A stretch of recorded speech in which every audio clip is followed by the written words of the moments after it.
Hello students, welcome back to our YouTube channel Ajay's academy. आज के lecture में हम लोग में ज्योमेट्री का चैप्टर नंबर 1 स्टार्ट करने जा रहे हैं, सिमिलैरिटी। तो सिमिलैरिटी, पहले ये वर्ड का हम लोग मीनिंग समझेंगे। सिमिलैरिटी मतलब क्या होता है? तो सिमिलैरिटी मतलब, सिमिलैरिटी जो है वर्ड है वो सिमिलर से निकल के आया है। तो सिमिलर मतलब क्या? दो फिगर्स जो एक जैसे हों। समझो ये एक ट्रायंगल है, ठीक है, और ये एक दूसरा ट्रायंगल है, ठीक है। ये दो ट्रायंगल है जो एक जैसे हैं, ठीक है। सिमिलर का मतलब क्या होता है? एक जैसा, ठीक है, एक जैसा। अब इसका साइज़ एक जैसा, अब इसका साइज़ इक्वल हो सकता है और इसका साइज़ इक्वल नहीं भी हो सकता है। ये ट्रायंगल छोटा हो सकता है, ये ट्रायंगल बड़ा हो सकता है, लेकिन ये जो दिखने में होंगे वो क्या होंगे? एक जैसे होंगे। तो उसको हम लोग बोलते हैं सिमिलर। तो इस सिमिलर वर्ड से हमारा टॉपिक का नाम निकल के आता है सिमिलैरिटी। तो सिमिलैरिटी में हम लोग क्या पढ़ने वाले हैं? सिमिलैरिटी में हम लोग दो ट्रायंगल को किस किस तरह से सिमिलर प्रूव करते हैं वो देखने वाले हैं। तो 9th स्टैंडर्ड में हम लोग ने कुछ तरीके पढ़े थे जिससे हम क्या करते हैं? दो ट्रायंगल को सिमिलर बताते हैं, ठीक है।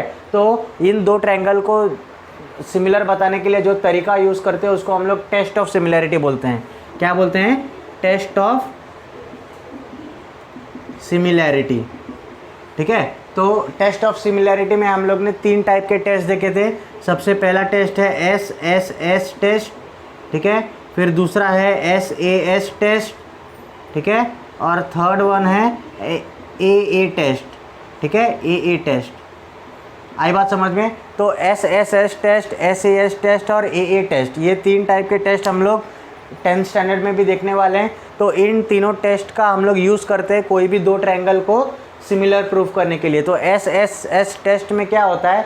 SSS टेस्ट में हम क्या करते हैं? दो ट्रायंगल है, समझो मेरा ये एक ट्रायंगल है ABC और ये है XYZ।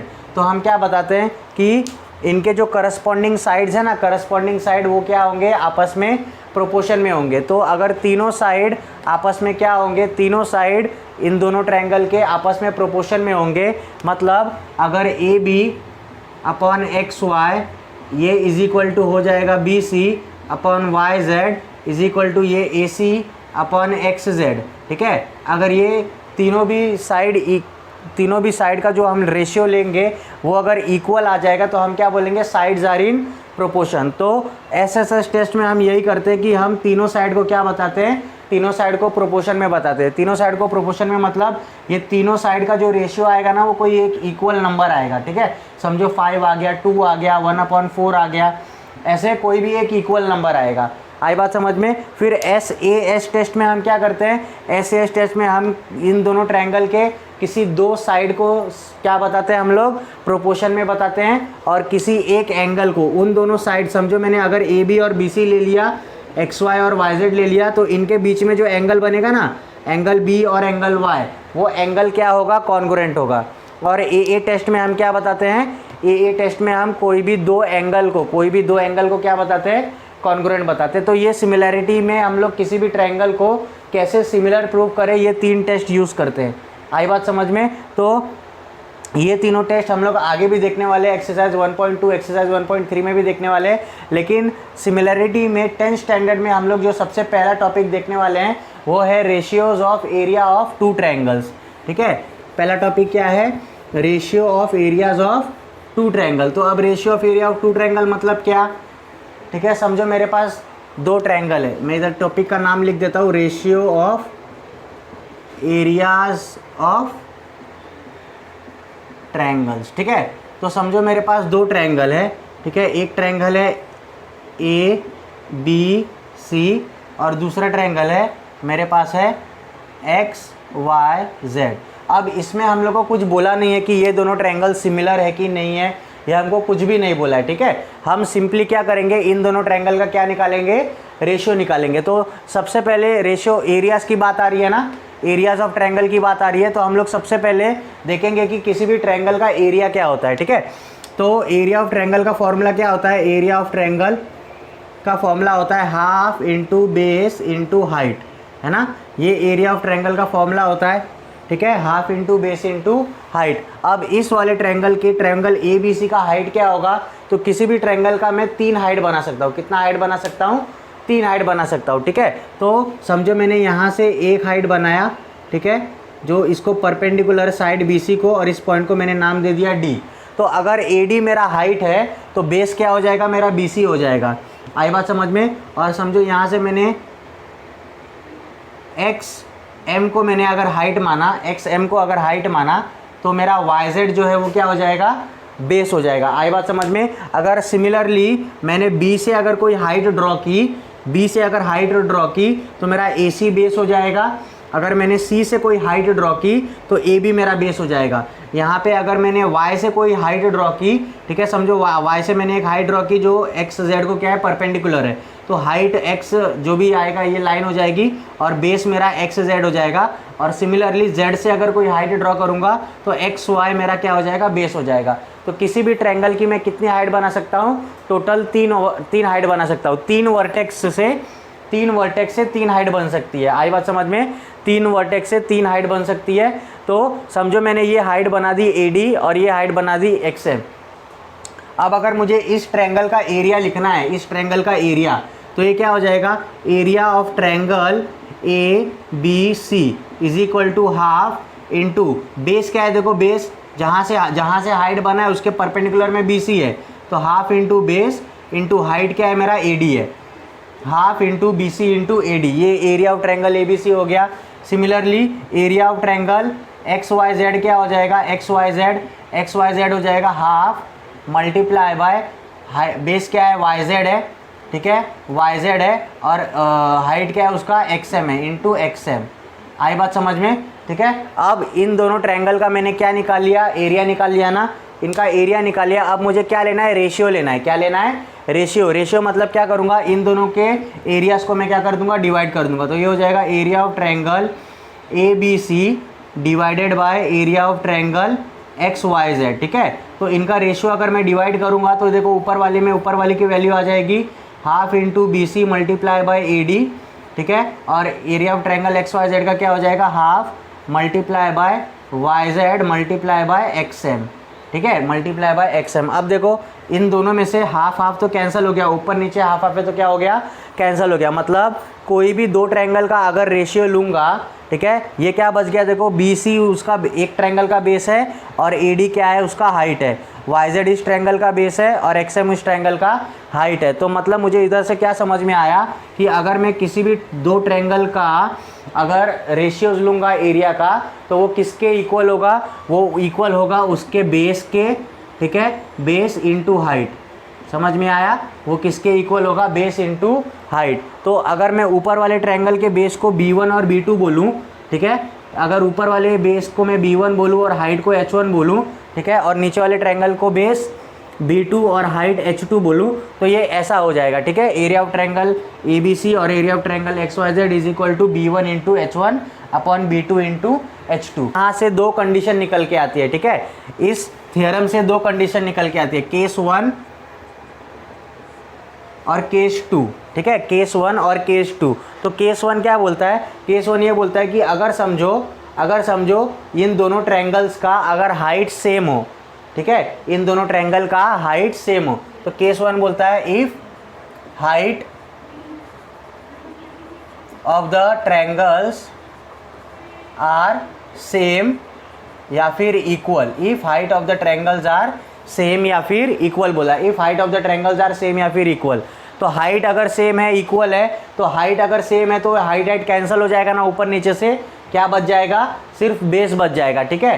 तो अगर हाइट मेरा क्या है, if height of the triangles are same और equal, then the ratios of the area of triangle will be equal to the ratio of their bases, ठीक है, रेशियो ऑफ देयर बेसेस। जब मेरा हाइट सेम होगा तो ratio किसके equal हो जाएगा, रेशियो उसके बेस के इक्वल हो जाएगा।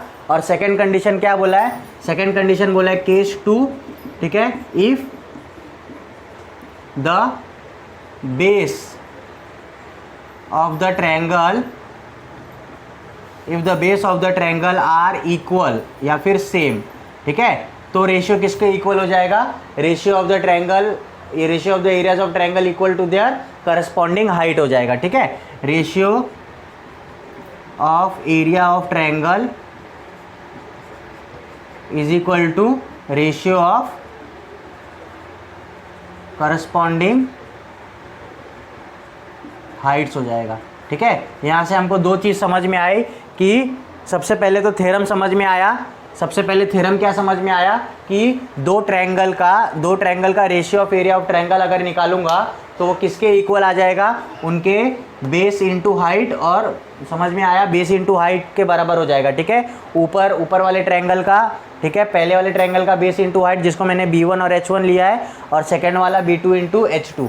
अब इसमें से, इस थ्योरम में से हमको दो चीज़ समझ में आई। ठीक है, पहला केस 1 क्या दिया है, केस 1 बोला है कि अगर उनका हाइट सेम है, ठीक है, अगर ये हाइट सेम है, ठीक है, हाइट सेम है तो क्या हो जाएगा, ये हाइट कैंसिल हो जाएगा, इक्वल हो जाएगा, तो रेशियो किसको बराबर हो जाएगा, उनके बेसिस को बराबर हो जाएगा। ठीक है, उनके किसके इक्वल हो जाएगा, बेसिस को।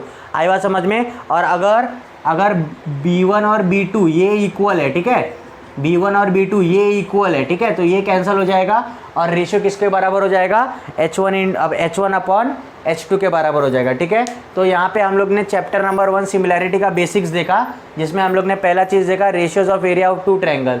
आई बात समझ में। इससे हमको दो चीज़ समझ में आती है, दो केस समझ में आते हैं। ठीक है, इन केसेस का हम लोग एक्सरसाइज 1.1 में क्या करेंगे, यूज़ करेंगे और उसको सॉल्व करेंगे। ठीक है, चलिए देखते हैं एक्सरसाइज 1.1। तो अभी हमने देखा कि ratio of area of two triangles क्या होता है। ठीक है, अगर मुझे रेशियो ऑफ एरिया ऑफ दो ट्रायंगल निकालना है तो उसका रेशियो किसके इक्वल हो जाएगा, product of the base into height. ठीक है, तो ऊपर a1 जब रहेगा तो हमको बेस 1 और हाइट 1 लेना है, उनका प्रोडक्ट लेना है। ठीक है, पहले ट्रायंगल का, और जब a2 रहेगा तो बेस 2 और हाइट 2 लेना है। ठीक है, तो ratio of areas of two triangle क्या हो जाएगा, product of their corresponding bases and height. क्या हो जाएगा, product of the corresponding bases and height. फिर इसमें दो केस आता है। पहला केस क्या आता है, if the triangles have equal height. ठीक है, if the height of the triangles are equal then the ratio will be equal to their ratio of their corresponding bases. Ratio of the areas of two triangle will be equal to the corresponding ratio of the corresponding bases. और second case क्या आ जाता है, if base equal हो जाएगा। ठीक है, height equal होगा तो बेस के बराबर हो जाएगा, बेस इक्वल होगा तो हाइट के बराबर हो जाएगा। तो एक्सरसाइज 1.1 सॉल्व करने के लिए हमको ये तीन बेसिक फॉर्मूला, तीन बेसिक जो रूल है वो हमको याद करना पड़ेगा। ठीक है, तो ये रूल हम लोग यहाँ पे यूज़ करते हैं। तो देखो सबसे पहले हमको क्या दिया है, बेस, क्वेश्चन नंबर 1 में base of a triangle is 9, base of a triangle is 9 and height is 5। ठीक है, base of a triangle is 9 and height is 5।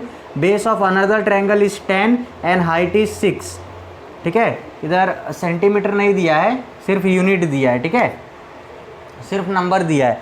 Find the ratios of the areas of two triangle. ठीक है, हमको area का ratio निकालना है, तो हमको ये वाला फॉर्मूला यूज़ करना है। पहला वाला हमको बेस और हाइट दोनों ट्रायंगल का क्या दिया है, हम लोग को गिवन है। ठीक है, तो हम लोग गिवन में इधर लिखेंगे, गिवन में late b1 h1 and a1।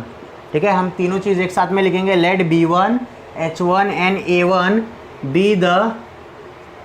be the base, height and area of triangle 1 respectively। ठीक है, आई बात समझ में। ठीक है, बात समझ में आई तो b1 का वैल्यू लिख दो। b1 इज इक्वल टू कितना दिया है, 9 दिया है, और और h1 का वैल्यू कितना दिया है, h1 का वैल्यू 5 दिया है। ठीक है, फिर उसके बाद में late b2 h2 and a2 be the base, height and area of triangle 2। ठीक है, therefore b2 का वैल्यू 10 लिख दो, h2 का वैल्यू कितना है 6 से लिख दो। ठीक है, आई बात समझ में। तो b1 h1 और b2 h2 दे दिया आपने को, ये गिवन है। ठीक है, अब हम लोग डायरेक्टली आंसर लिखेंगे। नाउ इधर सोल्यूशन लिख दो, चाहिए तो सोल्यूशन। ठीक है, इधर सोल्यूशन लिख दो, सोल्यूशन में, और यहाँ पे चाहिए तो टू फाइंड लिख दो। टू फाइंड क्या पूछा है, एरिया का रेशियो पूछा है ना, a1 अपॉन a2 ऐसा लिख दो। ठीक है, क्योंकि हम लोग को ज्योमेट्री में गिवन, टू फाइंड और सोल्यूशन लिखना होता है। ठीक है, तो इधर हम लिखेंगे सोल्यूशन में नाउ। ठीक है, ratio of areas of triangle is equal to क्या हो जाएगा, B1 into H1 divide by B2 into H2, ठीक है, ratios of areas of triangle. तो ये हो जाएगा A1 अपॉन A2, ठीक है, इज इक्वल टू B1 कितना है बताओ, B1 का वैल्यू 9 है, H1 का वैल्यू 5 है, तो 9 multiply by 5 divided by 10 multiply by 6, ठीक है। B2 और H2 का वैल्यू 10 और 6 है।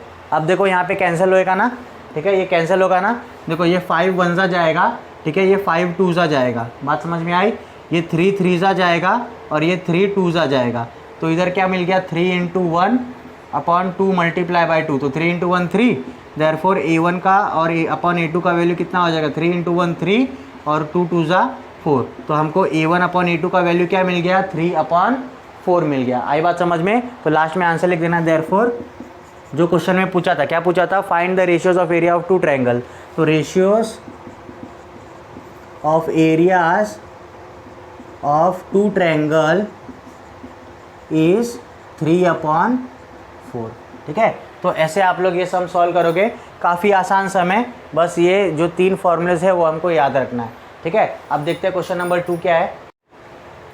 तो चलिए देखते हैं क्वेश्चन नंबर 2 क्या दिया है। क्वेश्चन नंबर 2 में हमको बोला है कि इन द एडजॉइनिंग फिगर, तो ये फिगर दिया हुआ है, ठीक है, जिसमें एक ट्रायंगल है ABC, ठीक है, और दूसरा ट्रायंगल है देखो ADB, तो 2 ट्रायंगल है, एक के ऊपर एक रखे हुए हैं, ठीक है। BC is perpendicular to AB, तो ये जो BC है ना, BC वो क्या है, परपेंडिकुलर है, ठीक है, इसको AB को परपेंडिकुलर है, 90 डिग्री है, और AD जो है AD, ये भी AB को परपेंडिकुलर है, AD जो है वो भी क्या है, AD को परपेंडिकुलर है। हमको BC का मेजर दिया है कितना, 4 दिया है, BC 4 है, ठीक है, और AD कितना है, AD 8 है, AD कितना है, AD 8 है। आई बात समझ में, हमको फाइंड आउट करना है, then find area of triangle ABC upon area of triangle ADB, मतलब दोनों ट्रायंगल का, ऊपर वाले ट्रायंगल का ABC और नीचे वाले ट्रायंगल का ADB का, इनका क्या निकालना है हमको, रेशियोज निकालना है, ठीक है। तो देखो एरिया ऑफ ट्रायंगल ABC और एरिया ऑफ ट्रायंगल ADB, तो इन दोनों ट्रायंगल को आप ध्यान से देखो, ठीक है। इन दोनों ट्रायंगल में जो नीचे का बेस है ना इनका, देखो इनका बेस देखो क्या है, AB है, ठीक है, ऊपर वाले ट्रायंगल का एक बेस AB है और नीचे वाले ट्रायंगल का भी देखो बेस क्या है, AB है, ठीक है, तो दोनों का क्या सेम है, बेस सेम है, ठीक है। तो जब मेरा बेस सेम होगा, केस 2 देखो क्या दिया है, if base of the triangle are equal, if base of the triangle are equal, ratios of areas of two triangle किसके इक्वल हो जाएगा, equal to the corresponding height हो जाएगा, ठीक है, ratios of the corresponding height. तो इधर मैं देखो बेस क्या है, इक्वल है ना, तो मैं इधर लिखूंगा नाउ, सोल्यूशन में लिखूंगा, ठीक है, now in triangle ABC and triangle ADB, ठीक है, in triangle ABC and triangle ADB, base AB जो है, बेस AB जो है वो क्या है, base AB is same, base AB is same, therefore मैं क्या लिखूंगा, therefore area of triangle ABC upon area of triangle ADB। अब जब बेस सेम हो गया तो रेशियो किसके करस्पॉन्डिंग हो जाएगा, उनके हाइट के करस्पॉन्डिंग हो जाएगा। तो ABC ट्रायंगल का हाइट क्या है, BC है, ABC ट्रायंगल का हाइट BC है ना, अगर बेस ही है तो उसके परपेंडिकुलर में जो रहेगा उसका हाइट रहेगा, तो BC उसका हाइट हो जाएगा, BC अपॉन, अगर AB बेस है तो AD हाइट हो जाएगा अपॉन AD, ठीक है। यहाँ पे आप साइड में रीजन लिखोगे ट्रायंगल्स, यहाँ साइड में आप रीजन लिखोगे ट्रायंगल्स हैविंग इक्वल बेसेस, ठीक है, ट्रायंगल हैविंग इक्वल बेस, तो BC अपॉन AD हो गया। अब BC अपॉन AD का अपने पास वैल्यू है, BC अपॉन AD का वैल्यू है अपने पास, BC का वैल्यू 4 है, ठीक है, और AD का वैल्यू 8 है, बात समझ में आ रही है। अब ये 4 अपॉन 8 कैंसिल होएगा, देखो 4 1 ज़ा 4, 4 2 ज़ा 8, तो इसका वैल्यू क्या आ जाएगा 1 अपॉन 2। आई बात समझ में, देयरफॉर मैं लिखूंगा, therefore area of triangle ABC upon area of triangle ADB is equal to क्या हो जाएगा, 1 अपॉन 2 हो जाएगा, क्या हो जाएगा 1 अपॉन 2। तो यहाँ पे हमारा सोल्यूशन खत्म हो जाएगा। काफ़ी आसान क्वेश्चन था, आप लोग घर पे खुद से ट्राई करिए। देखते हैं क्वेश्चन नंबर 3। चलिए देखते हैं क्वेश्चन नंबर 3 क्या दिया है। क्वेश्चन नंबर 3 में हमको ऐसा एक ट्रायंगल दिया है, ठीक है, ट्रायंगल PRQ, ठीक है, ये एक ट्रायंगल दिया है। आई बात समझ में। अब आप इस फिगर को ध्यान से देखिए, वीडियो को पॉज कीजिए, इस फिगर को ध्यान से देखिए और मुझे बताइए कि इस फिगर में कितना ट्रायंगल दिया है। ठीक है, कितना ट्रायंगल दिया है, आई बात समझ में। फिर हम इसको सॉल्व करेंगे। आप वीडियो को पॉज करके एक बार देखिए। ठीक है, तो इस फिगर में कितना ट्रायंगल दिया है, आप लोग कितना बोलोगे। ठीक है, तो इस फिगर में मैं आपको बताऊं ना, तो इस फिगर में सिर्फ एक ही ट्रायंगल है, PRQ, एक ही ट्रायंगल है PRQ, जो कि एक क्या है, ऑब्ट्यूज एंगल ट्रायंगल है। ठीक है, एक ही ट्रायंगल है, ऐसा ट्रायंगल दिया है PRQ। अब मैंने बताया था ना कि किसी भी ट्रायंगल का हम कितना हाइट बना सकते हैं, 3 हाइट बना सकते हैं। ठीक है, तो हाइट कभी कभी ट्रायंगल के बाहर भी बनती है, हाइट कभी कभी ट्रायंगल के बाहर भी बनती है। तो समझो अगर मुझे P से हाइट बनाना है तो मैं इसको RQ को थोड़ा एक्सटेंड करता हूँ यहाँ पे। ठीक है, S तक, आई बात समझ में। और P से एक परपेंडिकुलर लाइन नीचे ड्रॉ करता हूँ। तो P से एक परपेंडिकुलर लाइन क्या कर दिया मैंने, नीचे ड्रॉ कर दिया। आई बात समझ में, इधर एक परपेंडिकुलर लाइन ड्रॉ कर दिया और इस पॉइंट को वो लोग ने S बोला है, तो ये पॉइंट है आपका S पॉइंट है। आई बात समझ में। तो PS एक ट्रायंगल का हाइट है जो मैंने P से बनाया है, और ये हाइट किसको परपेंडिकुलर है, ये हाइट किसको परपेंडिकुलर है, कौन से साइड को परपेंडिकुलर है, ट्रायंगल का कौन सा साइड है जिसको ये PS परपेंडिकुलर है, तो ये RQ को क्या है, परपेंडिकुलर है। आई बात समझ में। फिर देखो क्वेश्चन में वो लोग ने एक Q से एक हाइट बनाया है, Q से एक हाइट बनाया है परपेंडिकुलर टू PR। ठीक है, तो अगर मैं Q से एक हाइट बनाता हूँ जो कि QT है, ठीक है, ये एक हाइट है QT, आई बात समझ में। तो ये जो हाइट बनाया मैंने Q से बनाया ना, तो QT हाइट हो गई। अब वो परपेंडिकुलर किसको है, PR को है, वो परपेंडिकुलर किसको है, PR को। तो जो ये PR है वो उसका क्या हो जाएगा, बेस हो जाएगा। तो जब मैं PS हाइट लूँगा तो मैं RQ बेस लूँगा, और जब मैं QT हाइट लूँगा तो मैं PR बेस लूँगा। लेकिन ट्रायंगल हमारा सेम ही रहेगा, ट्रायंगल जो है वो हमारा सेम ही रहेगा, ट्रायंगल PQR। एक ही ट्रायंगल के 2 हाइट हमको दिए हैं और हमको फाइंड आउट करने क्या बोला है, देखो हमको बोला है फाइंड QT, हमको ये QT जो हाइट है ना उसका हमको मेजर फाइंड आउट करना है। आई बात समझ में। तो क्वेश्चन बोला है in the adjoining figure segment PS is perpendicular to RQ। तो ये PS जो है वो RQ को परपेंडिकुलर है, PS is perpendicular to RQ, मतलब अगर PS मेरा हाइट हो गया तो RQ मेरा बेस हो जाएगा। एंड सेगमेंट QT जो है वो परपेंडिकुलर किसको है, PR को। अगर QT मेरा हाइट हो गया तो PR मेरा बेस हो जाएगा। आई बात समझ में। हमको ये सब मेजर दिया है, RQ का वैल्यू 6 है, ठीक है, फिर PS का वैल्यू भी 6 है, और ये PR का वैल्यू, टोटल वैल्यू कितना है, 12 है। हमको निकालना है QT। आई बात समझ में। तो मैं यहाँ पे लिखूँगा नाउ इन ट्रायंगल PQR, ठीक है, इन ट्रायंगल PQR। आई बात समझ में। सब मेजर लिख दो इधर, ये सब मेजर लिख दो। RQ इज इक्वल टू 6, फिर PS is equal to 6 and PR is equal to 12, ये लिख दिया। ठीक है, आई बात समझ में, ये लिख दिया। अब मैं क्या करता हूँ, मैं ratios of area of 2 triangle लेता हूँ। ठीक है, तो now area of triangle PQR is equal to, area of triangle PQR is equal to, पहले मैं ये वाला बेस लेता हूँ। ठीक है, ये वाला बेस लेता हूँ RQ, और ये वाला हाइट लेता हूँ PS। तो ये हो जाएगा RQ इंटू PS, ठीक है, divided by area of triangle, same triangle का एरिया दूसरा बार लूँगा, इज इक्वल टू, अब मेरा हाइट क्या हो जाएगा, QT, और बेस क्या हो जाएगा, PR। तो ये हो जाएगा PR इंटू QT। आई बात समझ में। ये आपको समझना पड़ेगा कि मैं एक ही ट्रायंगल के 2 बेस और 2 हाइट को कंसीडर कर रहा हूँ। तो एरिया ऑफ ट्रायंगल तो सेम ही होगा, एरिया ऑफ ट्रायंगल जो है वो सेम ही होगा। मैं दोनों के अलग अलग बेस और अलग अलग हाइट को कंसीडर कर रहा हूँ। तो देखो अब ये एरिया ऑफ ट्रायंगल PQ और एरिया ऑफ ट्रायंगल PQR ऊपर नीचे दोनों जगह है ना। तो अगर मैं इसको कैंसिल करूँगा तो इधर वैल्यू क्या आ जाएगा, 1 आ जाएगा। 1 इज इक्वल टू, अब देखो RQ का वैल्यू हमको मालूम है 6 है, PS का वैल्यू हमको मालूम है 6 है, PR का वैल्यू हमको मालूम है 12 है, और QT का वैल्यू इधर है। आई बात समझ में। ठीक है, तो अब ये QT जो है वो क्या करेगा, ये साइड अगर 1 के साइड आएगा तो क्या हो जाएगा, ऐसा हो जाएगा। Therefore QT is equal to 6 multiply by 6 divided by 12। ठीक है, बात समझ में आई। 6 मल्टीप्लाई बाई 6 डिवाइडेड बाई 12। तो देखो 6 1 जा 6, 6 2 ज़ा 12, आई बात समझ में, और 2 1 ज़ा 2, 2 3 ज़ा 6, देयरफॉर QT का वैल्यू क्या आ जाएगा, QT का वैल्यू 3 यूनिट्स आ जाएगा, 3 यूनिट्स। जहाँ पे भी आपको यूनिट्स नहीं दिया है, जैसे सेंटीमीटर, मीटर, ऐसा कुछ बोला नहीं है, तो आप लोग वहाँ पे यूनिट्स लिखोगे। इसके पहले वाले सम्स में भी अगर मैंने नहीं लिखा होगा तो आप लोग ध्यान से उसको लिख लेना, ठीक है। तो यहाँ पे देखो, यहाँ पे मैंने कुछ रीज़न नहीं लिखा ना, तो यहाँ पे आप रीज़न लिख सकते हो, यहाँ पे आप रीज़न लिख सकते हो, ratio of area of two triangles, ठीक है, ratio of area of two triangle, ऐसा रीज़न लिख सकते हो। तो ये थोड़ा सा मतलब फिगर समझने में थोड़ा सा कन्फ्यूजन हो रहा था, तो आपको ये समझना है कि इधर 2 या 3 ट्रायंगल नहीं दिया है, इधर आपको एक ही ट्रायंगल दिया है PQR, उसके आपको 2 हाइट और 2 बेस कंसिडर करने हैं। तो अगर एक हाइट मैंने ये कंसिडर किया है PS, तो उसका करस्पॉन्डिंग बेस RQ हो जाएगा। अगर मैंने हाइट QT कंसिडर किया है तो उसका बेस PR हो जाएगा। अब इन वैल्यूज़ का यूज़ करूँगा मैं, फॉर्मूलेज में डालूँगा और मुझे QT का वैल्यू मिल जाएगा, ठीक है। तो आप लोग इसको घर पे ट्राई करो, ठीक है, और मुझे बताओ।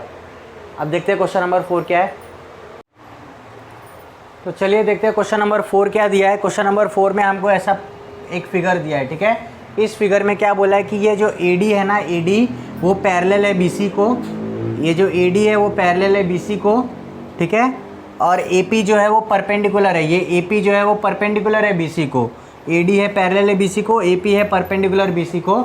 और हमको फाइंड आउट क्या करने बोला है, हमको फाइंड आउट करने बोला है कि area of triangle ABC, area of triangle ABC और area of triangle BCD, ABC और BCD हमको ये फाइंड आउट करने बोला है, ठीक है।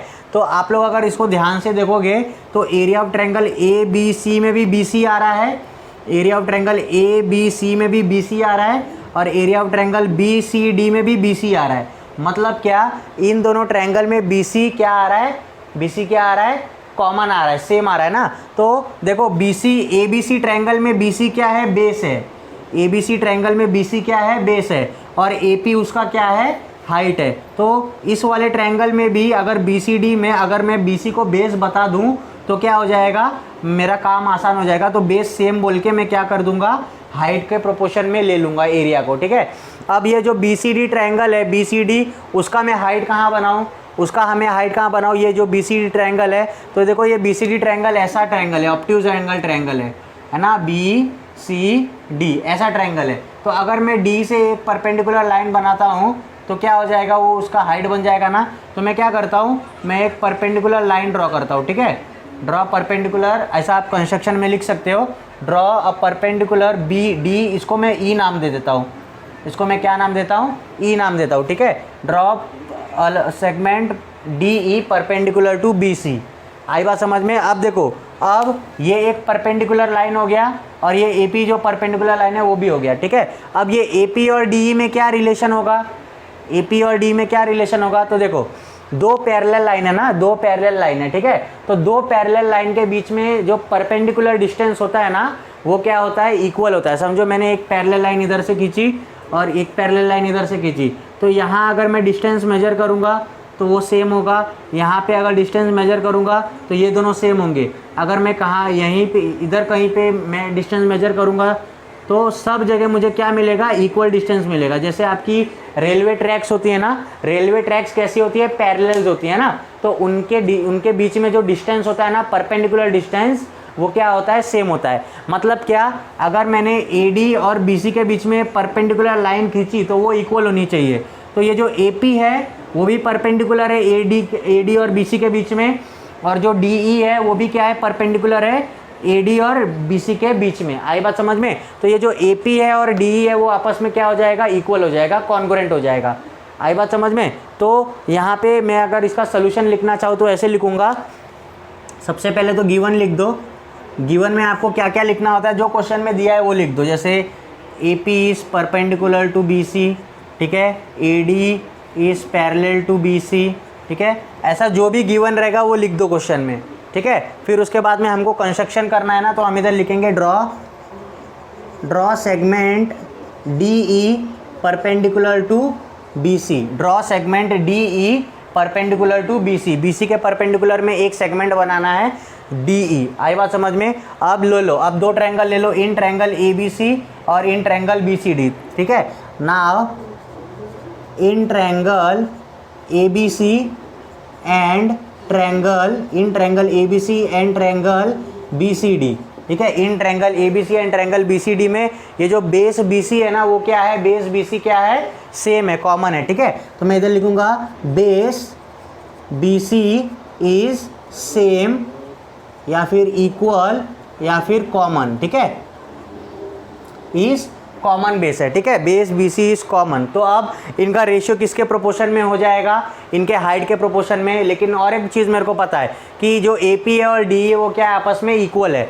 Also AP is equal to DE, ठीक है। AP इज पर इक्वल टू DE। तो इधर मैं क्या लिखूंगा, इधर मैं रीजन लिखूंगा perpendicular drawn between two parallel lines are equal, two parallel lines are equal, ठीक है। perpendicular drawn between two parallel lines are equal। तो AP और DE इक्वल हो गया। फिर उसके बाद में BC कॉमन बेस है। तो अगर मेरे को अब इस ट्रायंगल का एरिया निकालना है, इस ट्रायंगल का अगर मुझे एरिया रेशियो निकालना है, ratios of area of triangle, तो क्या हो जाएगा, ये हो जाएगा आपका तो मैं इधर लिखूंगा therefore area of triangle ABC upon area of triangle BCD is equal to क्या हो जाएगा, इसको आप इक्वेशन 1 बोल सकते हो, इसको आप इक्वेशन 1 बोल दो, ठीक है। तो ये हो जाएगा ABC में BC into AP upon BC into DE हो जाएगा, BC इंटू DE। तो देखो BC और BC तो सेम है, इक्वल हो गया। अब मैंने AP और DE को भी इक्वल बताया ना, AP is equal to DE, ठीक है। कैसे, फ्रॉम वन, ठीक है। तो ये सब कैंसिल हो गया, तो क्या बच गया, 1 बच गया। Therefore area of triangle ABC upon area of triangle BCD का वैल्यू क्या आ गया, 1 आ गया। आई बात समझ में, क्या आ गया, 1 आ गया, 1 अपॉन 1 आ गया, ठीक है। ऊपर भी कैंसिल हो गया, नीचे भी कैंसिल हो गया। अब हमको क्या निकालने बोला है, दोनों ट्रायंगल का रेशियो निकालने बोला है ना, दोनों ट्रायंगल का क्या निकालने बोला है, रेशियो। तो हम ऐसा लिख देंगे therefore area of triangle ABC is to area of triangle BCD is equal to 1:1। क्या हो जाएगा, 1:1। आई बात समझ में। यहाँ पे एक छोटा सा कंसेप्ट यूज़ कौन सा हुआ हमारा, कि दो पैरेलल लाइन के बीच में अगर कोई भी हाइट ड्रॉ करूँगा या फिर परपेंडिकुलर ड्रॉ करूँगा तो वो आपस में क्या होते हैं, इक्वल होते हैं। ये आपको ध्यान में रखना है, ठीक है। दो परपेंडिकुलर लाइन के बीच में अगर मैं दो पैरेलल लाइन के बीच में अगर मैं परपेंडिकुलर ड्रॉ करता हूँ तो वो इक्वल होंगे। और इस वाले ट्रायंगल का हमने एक क्या कर दिया, बाहर से क्या कर दिया, एक हाइट बना दिया। वो हाइट इक्वल थी, बेस कॉमन था, हमने इसको सॉल्व कर लिया। आई बात समझ में। तो ऐसे ही आप लोग भी घर पे सॉल्व करिए, इसको बिना देखे सॉल्व करिए। अगर आपको बीच में कहीं नहीं समझ में आए तो आप लोग ये सोल्यूशन देखिए, ठीक है। देखते हैं क्वेश्चन नंबर 5 क्या है। चलिए देखते हैं क्वेश्चन नंबर 5। इस एक्सरसाइज का लास्ट क्वेश्चन है, ठीक है। तो क्या बोला है, देखो इन द एडजॉइनिंग फिगर, ये एक फिगर दिया है आपको, ABC एक ट्रायंगल है, उसके अंदर और एक ट्रायंगल है PQC, फिर ADC, ऐसा 3-4 ट्रायंगल दिया है, ठीक है। हमको बोला है कि PQ जो है वो परपेंडिकुलर है BC को, PQ है वो परपेंडिकुलर है BC को, ठीक है। फिर एक बात, दूसरी बात क्या दी है, AD जो है, AD वो भी परपेंडिकुलर है BC को। ये दो चीज़ गिवन दिया है। हमको फाइंड आउट क्या करने बोला है, then find the following ratios. हमको ये 4 रेशियोज़ फाइंड आउट करना है, ठीक है। तो पहले में क्या बोला है, ट्रायंगल PQB और PBC, PQB और PBC, ये दोनों ट्रायंगल का रेशियो निकालना है। फिर दूसरा ट्रायंगल दिया है, तीसरा और चौथा, ऐसे 4 अलग अलग रेशियो फाइंड आउट करने बोला है, ठीक है। तो हम लोग इधर लिखेंगे, गिवन में लिखेंगे, क्या लिखेंगे गिवन में, क्या दिया है, देखो PQ is perpendicular to BC, और फिर उसके बाद में AD जो है वो परपेंडिकुलर है BC को, ठीक है। ये चीज़ PQ परपेंडिकुलर BC को, AD परपेंडिकुलर है तो BC को, ठीक है। टू फाइंड में ये चारों आप लिख लेना, ठीक है। मैं डायरेक्ट सोल्यूशन स्टार्ट करता हूँ। तो मैं लिखूंगा नाउ इन ट्रायंगल PBQ में देखो, इन ट्रायंगल PBQ या फिर PQB में देखो, P Q B and triangle P B C में, ठीक है, एंड ट्रायंगल पीबीसी, ये दो ट्रायंगल देखो, पी क्यू बी में ये छोटा वाला ट्रायंगल और पीबीसी में देखो, इनमें देखो पी क्यू जो है वो क्या है, दोनों का हाइट है ना, पी बी क्यू का भी हाइट पी क्यू है और पी बी सी का भी हाइट क्या है, पी क्यू है। तो ये कैसा ट्रायंगल हो गया, ये ट्रायंगल्स विथ इक्वल हाइट हो गया, ठीक है। ट्रायंगल्स विथ इक्वल हाइट का मतलब क्या होता है, if height of the triangles are equal, ratio will be corresponding to their ratios of their bases, ठीक है। तो मैं लिखूंगा in triangle P Q B and triangle P B C height P Q is same, P Q is same, है ना। Therefore मैं लिखूंगा therefore area of triangle P Q B upon area of triangle P B C is equal to, ठीक है, किसके equal हो जाएगा, उनके करस्पॉन्डिंग बेसिस के इक्वल हो जाएगा। तो अगर पी बी क्यू का हाइट अगर पी क्यू है तो बेस क्या हो जाएगा, बी क्यू हो जाएगा, ठीक है, बेस क्या हो जाएगा, बी क्यू, और पी बी सी का हाइट अगर पी क्यू है तो बेस क्या हो जाएगा, बी सी हो जाएगा, ठीक है। तो इसका आंसर आ जाएगा B Q upon B C हो जाएगा, B Q upon B C. इधर आप रीज़न लिख दोगे ट्रायंगल्स, इधर आप रीज़न लिख दोगे triangles having equal height, triangles having equal height. आई बात समझ में, ठीक है, ट्रायंगल्स हैविंग इक्वल हाइट। ये पहला चीज़ हमने सॉल्व कर लिया, फर्स्ट क्वेश्चन हो गया अपना। सेकंड वाला क्या बोला है, देखो सेकंड वाला बोला है, इधर 1 नंबर दे दो, ठीक है। सेकंड वाला बोला है ट्रायंगल पी बी सी, ये पी बी सी और A B C, P B C और ए बी सी में देखो बी सी जो है, बी सी इधर भी आ रहा है, बी सी इधर भी आ रहा है, मतलब बेस जो बी सी है वो क्या है, इक्वल है। अगर बेस इक्वल होगा तो हाइट के प्रोपोर्शन में हो जाएगा। तो लिखने का in triangle P B C and triangle A B C, ठीक है, बेस बी सी जो है is same, base A B जो है वो क्या है, बी सी जो है वो क्या है, सेम है। तो हाइट किसके, ratio of area of triangle किसके प्रोपोर्शन हो जाएगा, उनके करस्पॉन्डिंग हाइट के, ठीक है। तो therefore area of triangle P B C upon area of triangle A B C, ठीक है, बेस इक्वल है तो हाइट के करस्पॉन्डिंग में हो जाएगा। तो पी बी सी का हाइट क्या है, देखो पी बी सी का हाइट है P Q, P B C का हाइट क्या है, पी क्यू, तो इधर मैं पी क्यू लिखूंगा, आई बात समझ में। और ए बी सी का हाइट क्या है, ए डी है, ए बी सी का हाइट क्या है, ए डी, तो इधर मैं ए डी लिखूंगा। तो area of triangle P B C upon area of triangle A B C क्या हो जाएगा, P Q upon A D, ये आपका आंसर हो जाएगा, ठीक है। इधर साइड में आप रीजन लिख दोगे ट्रायंगल्स हैविंग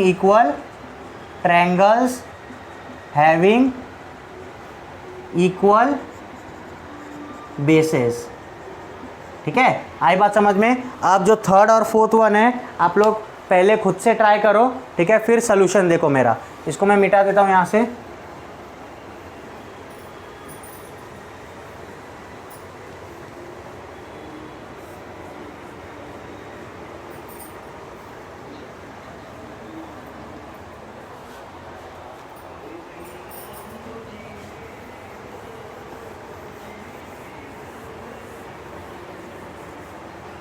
ठीक है, थर्ड वन क्या है, देखो थर्ड वन है area of triangle A B C, तो इधर लिखेंगे in triangle A B C and triangle A D C, ठीक है, ए डी सी है ना।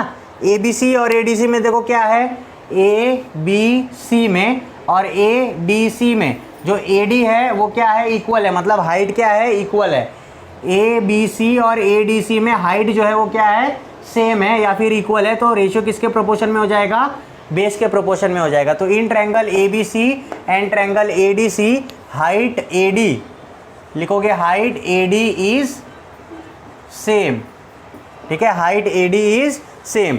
देयरफॉर इधर लिखोगे देयरफॉर एरिया ऑफ ट्रायंगल, पहला ऊपर क्या है, ए बी सी है, A B C upon area of triangle A D C is equal to क्या, किसके प्रोपोर्शन में हो जाएगा बताओ, उनके करस्पॉन्डिंग बेसिस के, है ना।